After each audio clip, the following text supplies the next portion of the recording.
up, my shady bells? It's your favorite here, Dr. Tish, and welcome back.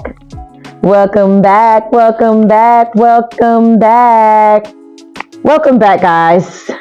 Welcome back, welcome back. I know y'all get tired of hearing me saying welcome back, but it is what it is.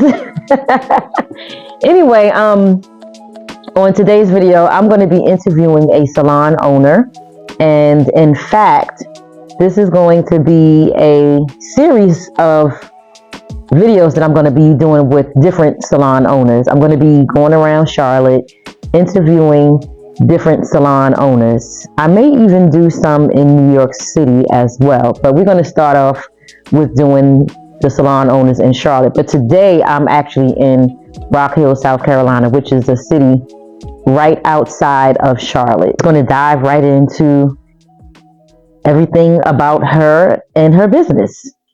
So before we get started, make sure you guys do me a favor and you hit that subscribe button, you tap that notification bell next to it, comment, share, and thumbs up this video.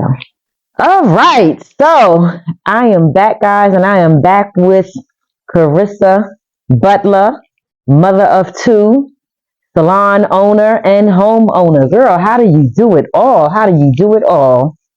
You want to introduce yourself to the... Well, I already introduced you, but do you want to reintroduce yourself? Some more. Yeah. Yes, she did introduce me, but I, again, am Carissa Butler, owner of Sweet Enchante Salon here in Rock Hill, South Carolina. I am the mother of two girls, and she says I'm a homeowner. Yes.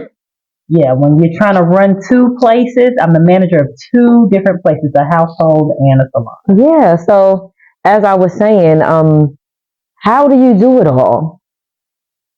Being a single mom and all. How do I do it all? I don't think about it.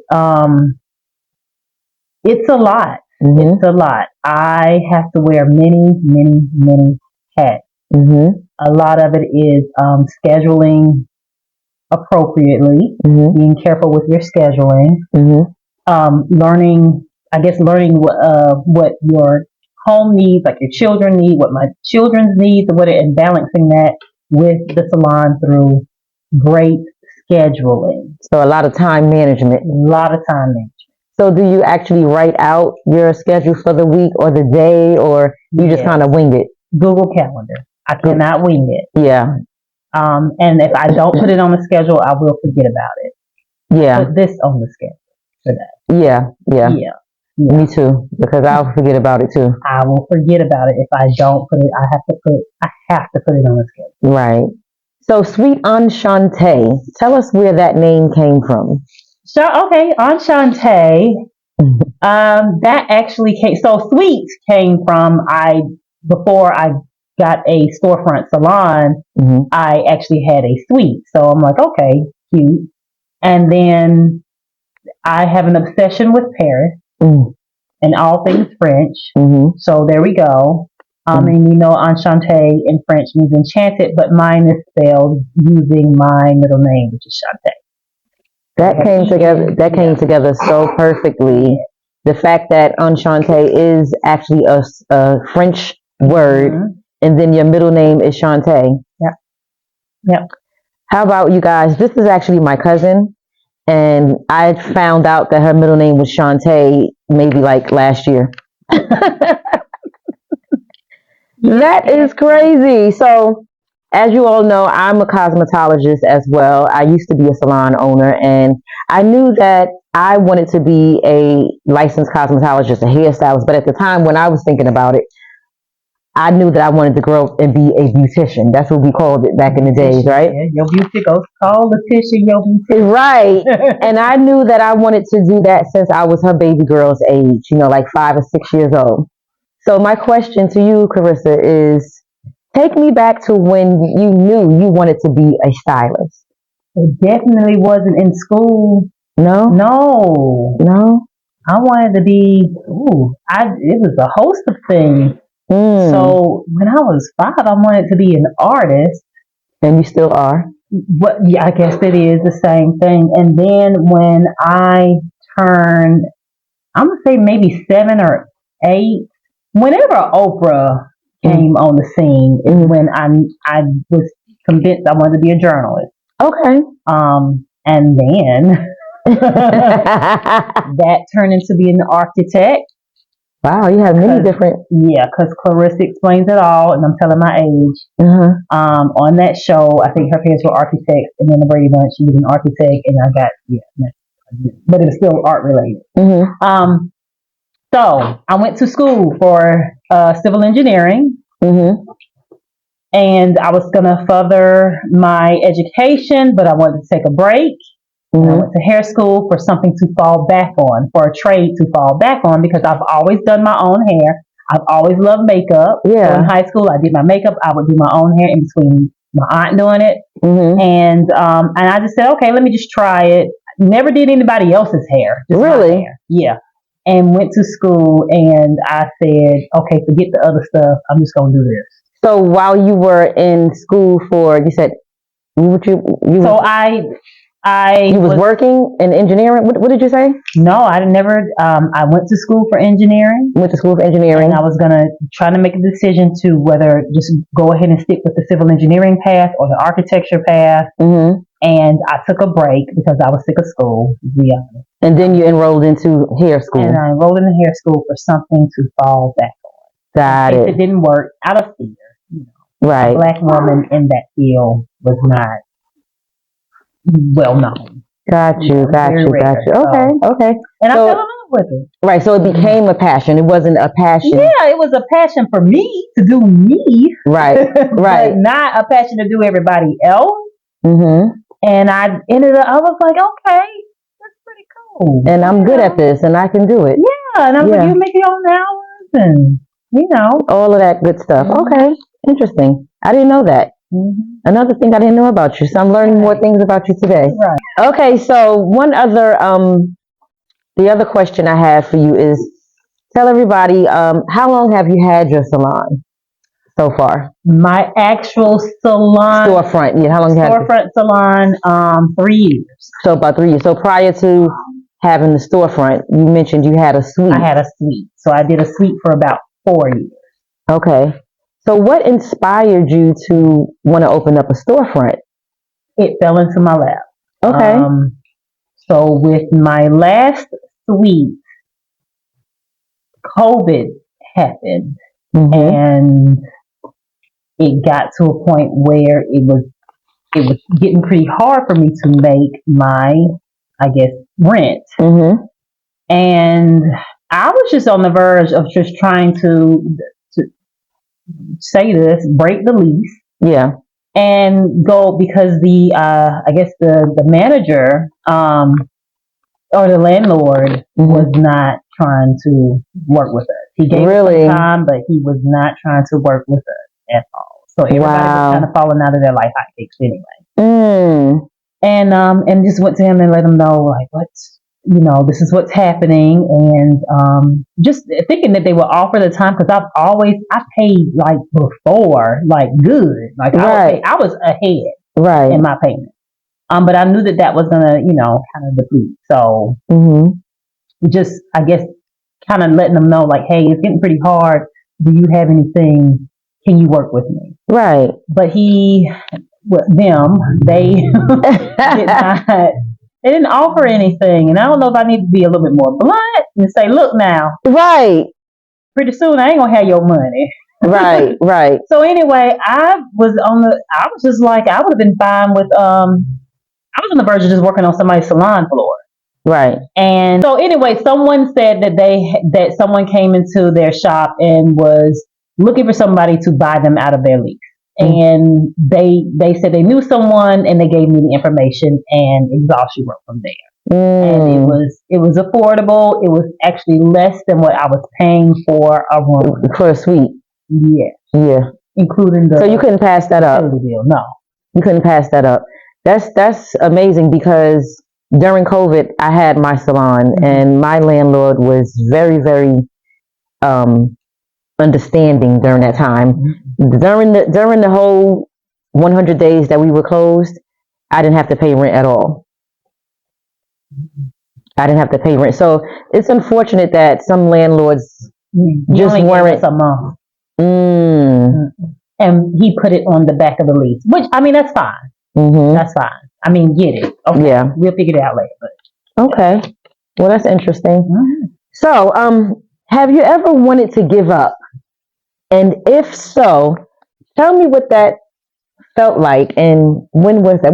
Take me back to what that felt like for you. If you ever just wanted to give up on the salon business, doing hair, whatever. Take me, Yes. tell me about that. Yes, I have re-thunk. Is thunk a word? Re-thunk. I have really just kind of took a strong review at my life decisions and was like, was this the right decision? But when actually, now write this down, young people, any decision is the right decision. It doesn't matter what the decision, good or bad. That is the decision in the path that you're supposed to be on. So there we go. So just to clear that. So there's a reason that I am here, even if I don't stay here forever. But either way, so back to that.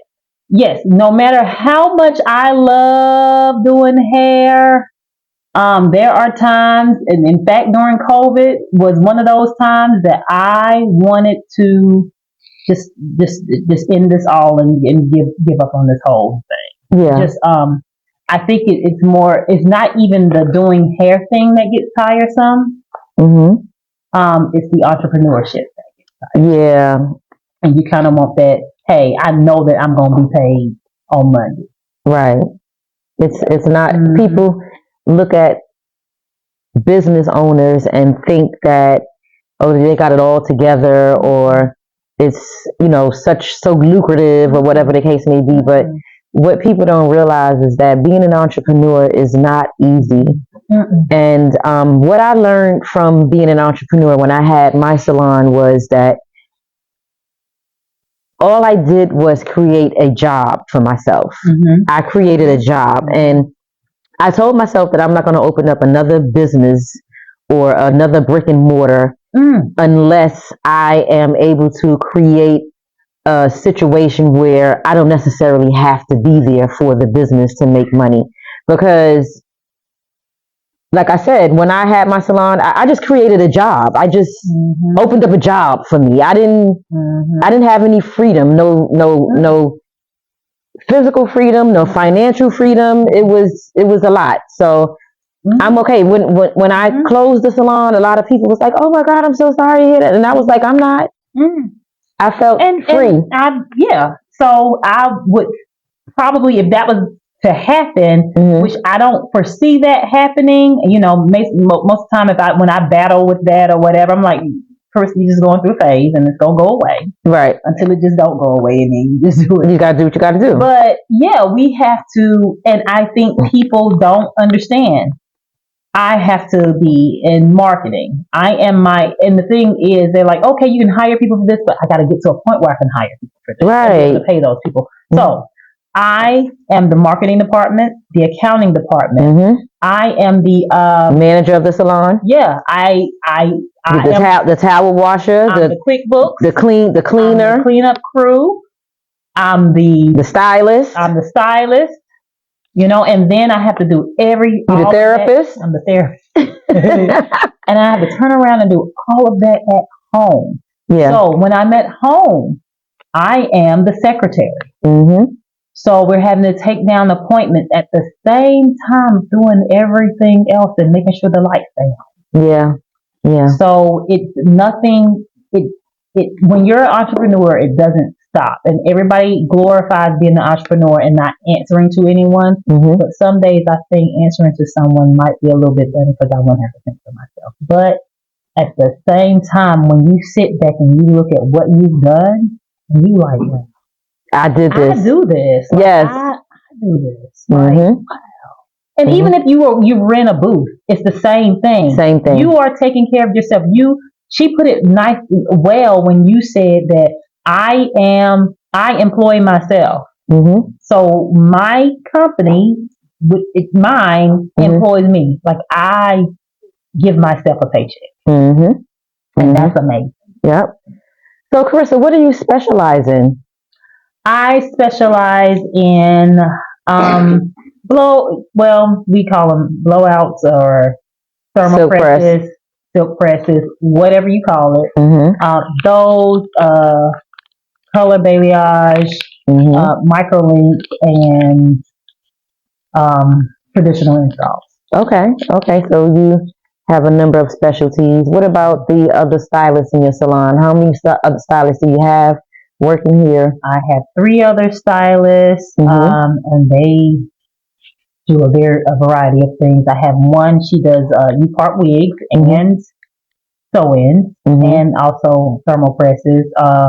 Then I have another one. She specializes in pixie wigs and pixie installs. Okay. They look just like you got a short haircut. And then I have another who is a braider, and she specializes in children's hair. She also does adult braids. Okay, good. So you have a variety of services that can be provided in your salon. Tell them where they can find your salon at and all your social media handles.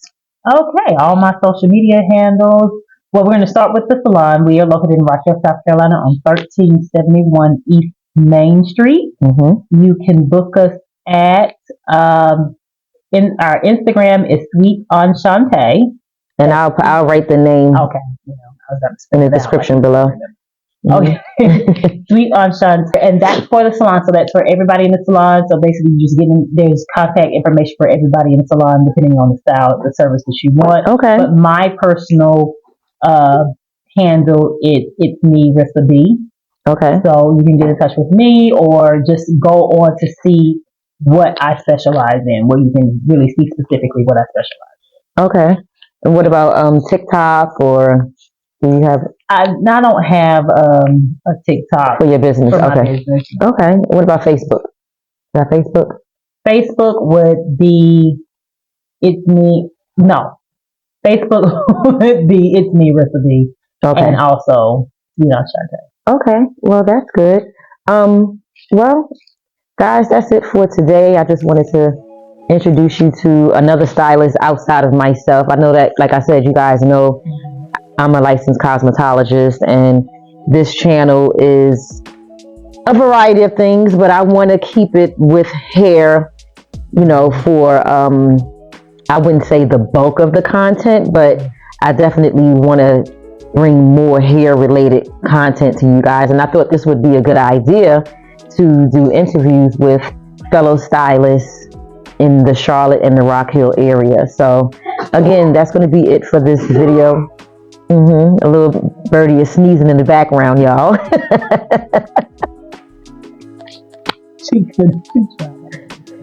That's going to be it for this video. I want to thank you all for watching.